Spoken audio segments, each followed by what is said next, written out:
Entonces, como para repasar aquí y cerrar el tema de motores en forma general. Comparación de tipos de motores. Ajá. Entonces, esta tabla es muy útil, es una buena tabla de referencia. Si ustedes la revisan, esta es de Wikipedia, ha ido creciendo ahí con el tiempo los aportes de los participantes. Vean el tipo de motor, ventajas, desventajas, aplicaciones típicas y cómo se maneja, ¿verdad? Cómo se alimenta. Entonces, por ejemplo, tenemos motor polifásico de jaula de ardilla, que duran mucho, son de bajo costo, ¿verdad? Puede tener una corriente de arranque que sea alta. Se usa para sopladoras, bombas, compresores y se maneja con corriente alterna y con frecuencia variable se le cambia la velocidad.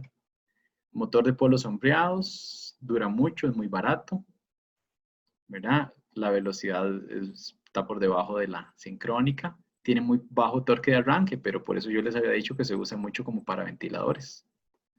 Y es monofásico. Y aquí viene una lista, ¿verdad? Yo creo que ya de estos hablamos muchos. Tal vez, no sé, aquí están todos los monofásicos, algunos con capacitor de arranque, algunos nada más de fase partida, ¿verdad? Ven que uno tiene capacitor de arranque, otro tiene capacitor de marcha.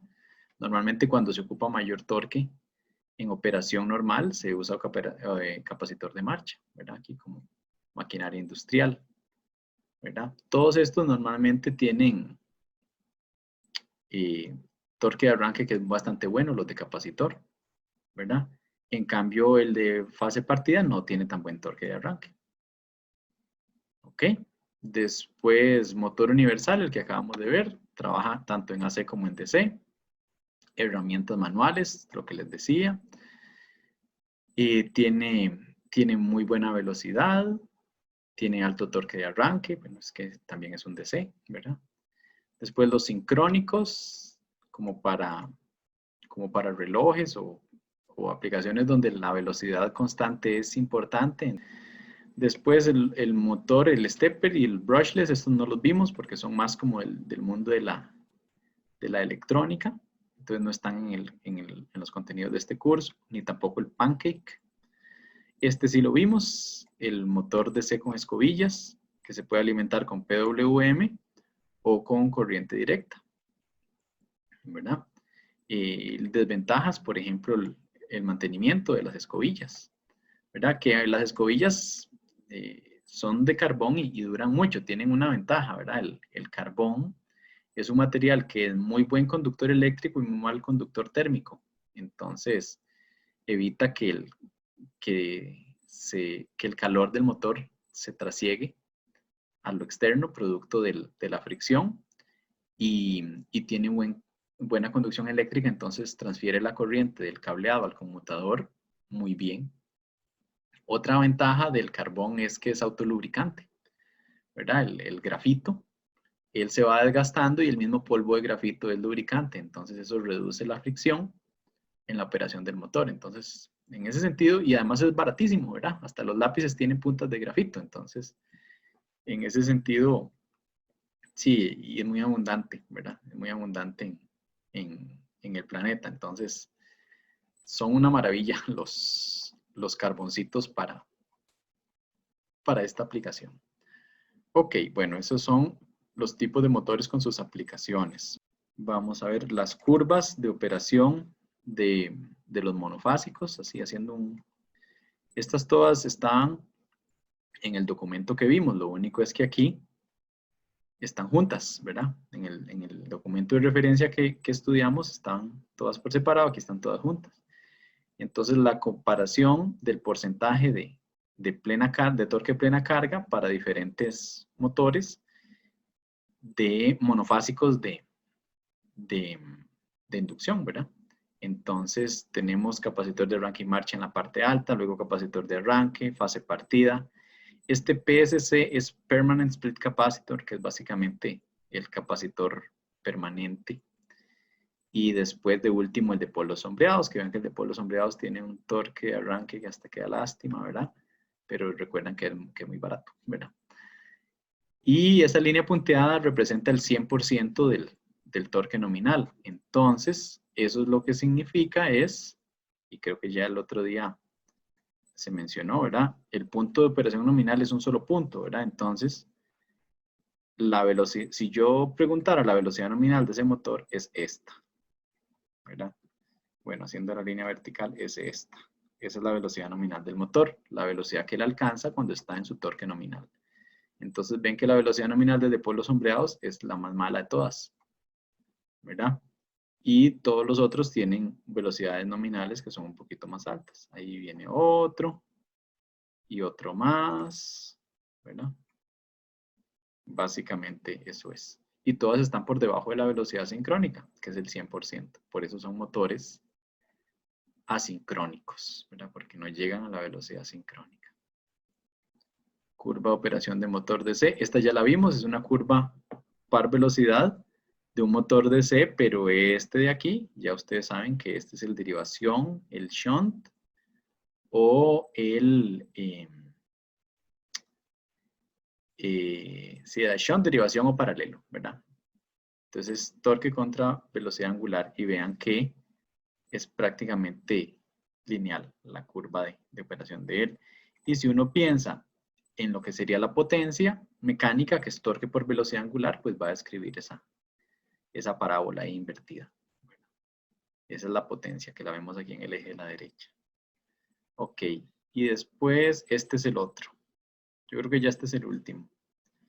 Esta es una curvita V que es de operación de un motor sincrónico. ¿De acuerdo? El motor sincrónico tiene una característica que no tienen otros motores, que es que todos los motores trabajan en atraso desde el punto de vista del factor de potencia, pero el motor sincrónico, si yo aumento la corriente de campo, puedo llevarlo a la sobreexcitación, porque la corriente de campo se le llama corriente de excitación también, puedo llevarlo a la sobreexcitación y ponerlo a trabajar en adelanto. Entonces observemos acá. Bueno, aquí a esto se le llaman curvas en V porque estas curvas tienen una formita en V, ¿verdad? Entonces vean que hay una parejita, está como esta pareja de aquí. Voy a hacer una burbujita. Esta pareja de aquí es sin carga. Y si yo le pongo carga, entonces yo me muevo a la otra parejita que está aquí al otro lado. Esta de aquí. Ahora, esas curvas es una V para abajo y una V para arriba, pero es simple. Lo que sería la V para abajo es el factor de potencia. La V que ve hacia abajo, la que más bien es como una A, es el factor de potencia. Y la V que ve para arriba es la corriente, ¿verdad? Entonces, en una es la corriente sin carga, en otra es la corriente plena carga, ¿verdad? Según tengamos carga o no. Entonces se ve la corriente de campo contra la corriente de la armadura. Y vean que en ambos casos yo estoy en atraso, estoy lagging, y si yo aumento la corriente de campo paso a leading, ¿de acuerdo?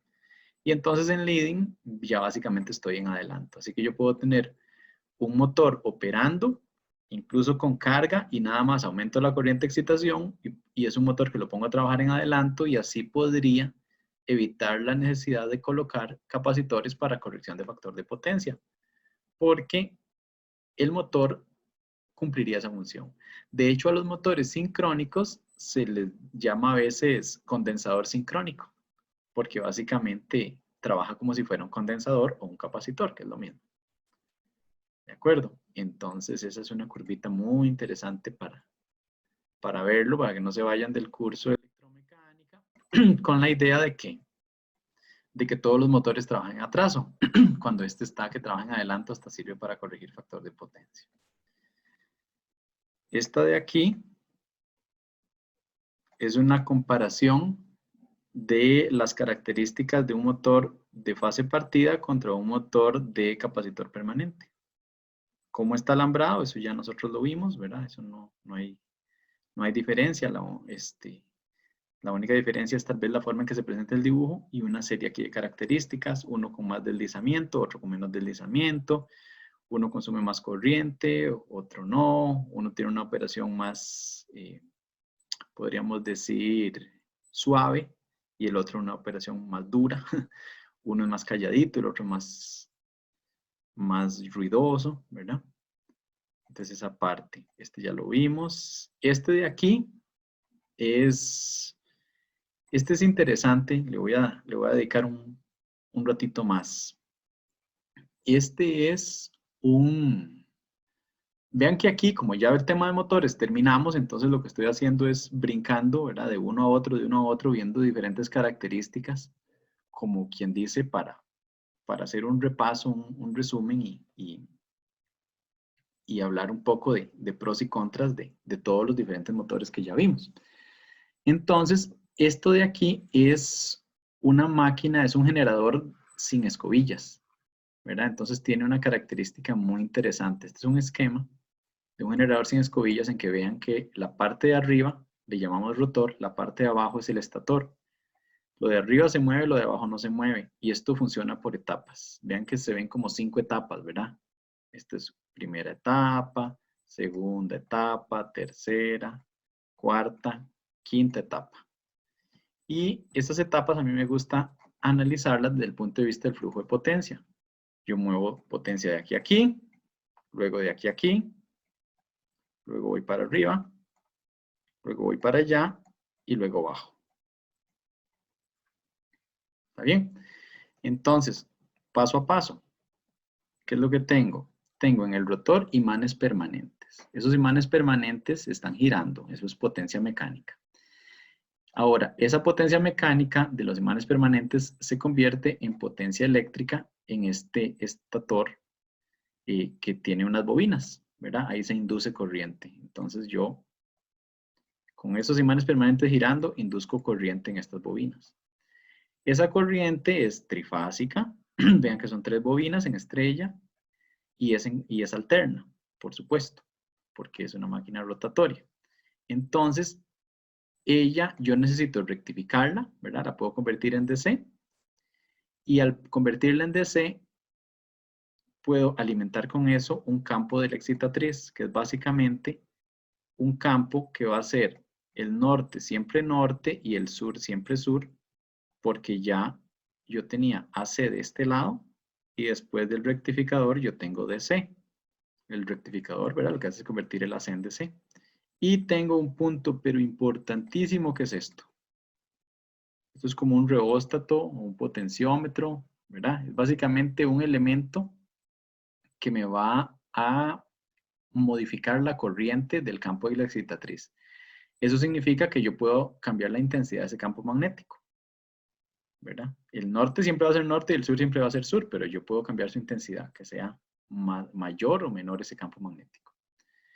Entonces, ese campo magnético yo lo pongo frente a un inducido que está en el rotor, que está girando, y vean que también es trifásico, y en él se va a inducir una corriente eléctrica, porque es una trayectoria cerrada en presencia de un campo magnético que es cambiante. Aunque este campo está estático y no cambia en intensidad, sí es cambiante con respecto al inducido, porque el inducido está dando vuelta. Entonces el inducido lo ve cambiante. Entonces se transfiere la potencia aquí. Aquí nuevamente se da inducción, nuevamente en corriente alterna. Por eso hay otro rectificador que me la convierte en corriente directa. Y ahora tengo el generador sincrónico propiamente dicho, donde tengo un norte que siempre es norte, un sur que siempre es sur, porque está alimentado en corriente directa. Y con esto yo induzco la corriente en una salida trifásica, ¿verdad? Que en este caso es un inducido en estrella, y tengo las 3 fases. Entonces puedo transferir la potencia de aquí a acá y luego de arriba a abajo. Lo bonito de todo esto es que recuerdan que en los generadores sincrónicos uno ocupaba los anillitos deslizantes para darle alimentación al rotor, alimentación en DC. Aquí no hay ningún contacto deslizante, todo es pura inducción. Entonces, de los imanes induzco al inducido del excitador. Después lo convierto en en DC para poder tener un campo fijo. Y aquí en la burbujita verde yo tengo el control de la excitación. Entonces, con ese campo ahí en DC fijo y el inducido del excitador dando vueltas, yo puedo inducir corriente nuevamente, que la rectifico y hago otra vez un campo fijo en DC, pero ahora este campo en DC es el que está girando.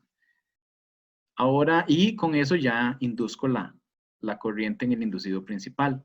¿Cuál es la ventaja? Porque alguno me podría decir, bueno, pero ¿por qué no puse nada más los imanes permanentes? ¿Verdad? Es una forma de verlo. Alguien podría decir, bueno, pero ¿por qué? Entonces no puso los imanes permanentes, le puso este aquí al frente y se saltó todas esas etapas y ya indujo la corriente sin tanta cosa en el medio. El problema es que a los imanes permanentes uno no les puede cambiar la intensidad del campo. Entonces yo no tendría control sobre la amplitud de la generación y no podría sincronizar ese generador como vimos acá en clase anteriormente. Así que todo ese artilugio de pasar de AC a DC y volver a entrar, inducir dos veces, es para tener externamente esa burbujita verde en el estator para poder tener la perilla de ajuste afuera. No tener que tener un contacto deslizante para cambiar algo dentro del rotor, sino poder cambiar eso desde afuera. Y entonces, así es como funciona. De hecho, esta es la forma de construcción de los generadores de geotérmicos en Miravalles. Por lo menos en Miravalles 5, que es el que tengo certeza de que es así, funciona de esta forma. ¿Verdad? ¿Y qué más? Bueno, y son generadores de dos polos, ¿verdad? Es turbina a vapor. Esto de aquí es el zoom de esta imagen de acá. Exactamente. ¿Y este motor a dónde estaba? Este motor es un motor de esta máquina. Un motor de una batidora de concreto. Entonces vean que una cosa interesante es que ocupa alto torque de arranque, ¿verdad? Entonces es un motor de capacitor de arranque. Tiene que tener alto torque de arranque porque vean que esta cosa es una olla de concreto, ¿verdad? Lo que tiene que girar ahí. Sí, no es una placa de un motor de capacitor de arranque. Sí, pero sí, ajá. Sí, no tiene gran cosa. Vean que la potencia de él es la misma. Entonces en esta placa tengo que la tensión es 110 o 220. Bueno, valores de placa, ¿verdad? Ya saben que cuando lo lleguen a conectar va a ser de 120 o 240. Por más que la placa diga 110, 220, cuando uno conecta es lo que uno tiene en el tomacorriente, ¿verdad? 120, 240. Y esta corriente nominal dice 35.2 a 110, 17.6 a 220. Vean que es más o menos la mitad, ¿verdad? Casi que la mitad exacta, porque la tensión cambió. Entonces la potencia del motor de consumo no cambia, porque uno se hizo el doble y el otro se hizo la mitad. Dice capacitor de arranque. Viene con dos valores de capacitancia, uno para cada tipo de operación, uno para el de 110 y uno para el de 220, que vean que ahí están las tensiones. Y la velocidad de operación, 1750 revoluciones por minuto. Entonces, esto es una buena pregunta de examen, ¿verdad? Poner este motor y decir, bueno, ¿cuál es la velocidad sincrónica? Aunque el motor es de inducción, la velocidad sincrónica a la cual él no trabaja es de 1800 revoluciones por minuto. Él trabaja por detrás de la velocidad sincrónica, ¿verdad? Y 1800 sería un motor de 4 polos. Esa es otra pregunta, una buena pregunta de examen. Poner esto y decir, bueno, ¿de cuántos polos es de motor? 4. ¿Verdad? Con solo ver este 1750 ya uno sabe que es de 4. Ok, ¿verdad? Y bueno, obviamente la frecuencia está dada, entonces la única incógnita aquí es el número de polos.